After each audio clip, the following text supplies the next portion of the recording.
ఇల్లు మీది రిజిస్ట్రేషన్ ఖర్చు మాది. క్రెడాయ్ ప్రివిలేజ్ కూపన్ తగ్గించుకోండి. ఈ మెగా ధమాకా ఆఫర్ పొందండి. CREDAI Vijayawada property show.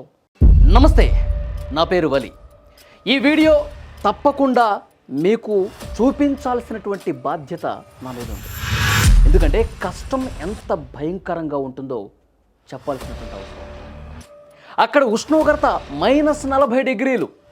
ఆ చలి ఎలా ఉంటుందో తెలుసా? గాలి పీల్చుకుంటే ఊపిరితిత్తులు చిక్కిపోతాయి. కనురెప్ప వేస్తే మంచుకి అతుక్కుపోతాయి. నిలబడితే కాళ్ళు మంచులో కూరుకుపోతాయి. అయినా వారు కదలరు, వణకరు. ఎందుకంటే వారు కప్పుకున్నది దేశభక్తి అనే కవచం.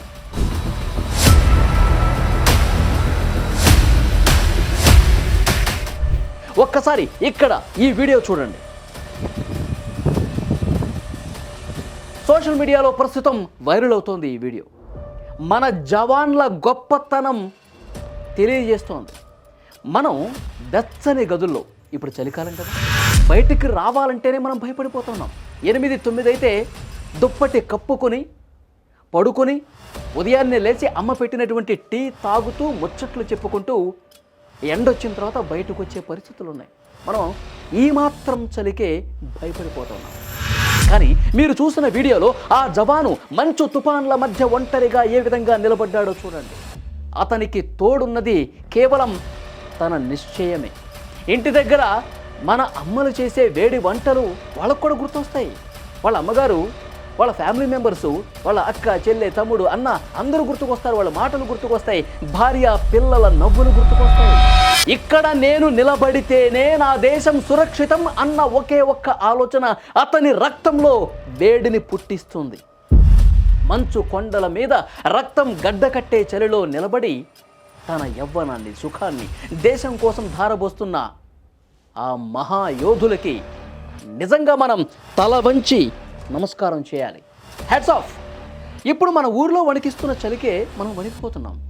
సూర్యుడు వచ్చి ఆకాశం వెచ్చబడే వరకు దుప్పటి విడిచి బయటకు రావడానికి మనం సాహసం చేయలేం. కాస్త చలి పెరిగితే ఇప్పుడు వద్దులే, ఒక గంట ఆగుదా, బాబోయ్ ఇప్పుడు అస్సలు నేను వెళ్ళను, కావాలంటే ఇంకెవరినైనా పంపిద్దాం, ఏదైనా పనుంటే, ఇలా ఆలోచిస్తాం. వేడి నీళ్ల కోసం వెతుకుతాం. వేడి నీళ్లుంటేనే మనం స్నానం చేస్తాం. కానీ ఒక్కసారి ఆలోచించండి, మన దేశ సరిహద్దుల్లో హిమాలయ శిఖరాల మీద ఒక సైనికుడు, ఆ సైనికుడి లోకం మనం ఊహించలేనంత భయానకంగా ఉంటుంది. అక్కడ ఉష్ణోగ్రత -40 డిగ్రీలు. మనకిక్కడ -10, -8 వస్తేనే గజ గజ గజ వణికిపోతాం. స్వెటర్లు వేసుకుంటాం, దుప్పట్లు కప్పుకుంటాం, బయటికి రావటానికి జంకుతాం. అక్కడ -40 డిగ్రీలు. అది కేవలం చలి కాదు, మనిషి శరీరంలోని రక్తాన్ని సైతం గడ్డ కట్టించే మంచు. గాలిలో ఆక్సిజన్ తక్కువగా ఉండే ఆ ఎత్తులో ప్రతి శ్వాస, వాళ్ళు పీల్చుకునేటువంటి ప్రతి శ్వాస కూడా అండి ఒక యుద్ధంలాగా అనిపిస్తుంది. ఊపిరి పీల్చుకుంటే లోపల ఊపిరితిత్తులు కూడా గడ్డ కట్టుకుపోతాయేమో అన్నంత చల్లని ప్రదేశం. గంటల తరబడి, 1 గంట 2 గంటలు కాదు, కొన్ని గంటలు అదే మంచులో నిలబడటం వల్ల చేతులు కాళ్ళు మొద్దుబారిపోతాయి. వేళ్ళు వంగవు, ఇట్లా రావు వేళ్ళు. వంగిన వేళ్ళు మళ్ళీ తెరుచుకోవటానికి చాలా సమయం పడుతుంది. శత్రువు అడుగుజాడను పసిగట్టే ఆ కళ్ళల్లో మాత్రం ఏకాగ్రత చెదరదు. చేతిలో ఉన్న తుపాకీ చలికి ఐసు ముక్కల మొత్తం మారిపోతూ ఉంటుంది. ఆ మంచు ఆ తుపాకీని కూడా కప్పేసి మనం దాన్ని యూజ్ చేయడానికి కూడా ఇబ్బందికర పరిస్థితులు ఉంటాయి వాళ్ళకి. దాన్ని పట్టుకోవటం అంటే ప్రాణాలను అరచేతిలో పెట్టుకోవటమే. అయినా సరే దేశం కోసం ఆ ఆయుధాన్ని వదలకుండా మన సైనికులు మన కోసం పహారా కాస్తారు అనటానికి ఈ వీడియోని ఒక నిదర్శనం.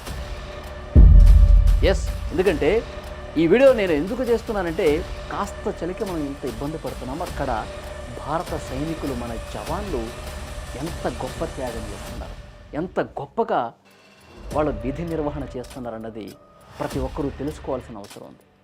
అందుకే ఈ వీడియో చేశాను. భారత సైనికుడి త్యాగం నిజంగా మనందరికీ ఒక గొప్ప స్ఫూర్తి. సైనికుల త్యాగాలను మీరు ఏ విధంగా చూస్తారు? ఆ గడ్డ కట్టే చలిలో, అంతటి ప్రతికూలమైనటువంటి పరిస్థితుల్లో మన సైనికులను చూస్తే మీకేమనిపిస్తుంది? తప్పకుండా కామెంట్ బాక్స్లో తెలియజేయండి. జై జవాన్, జై హింద్.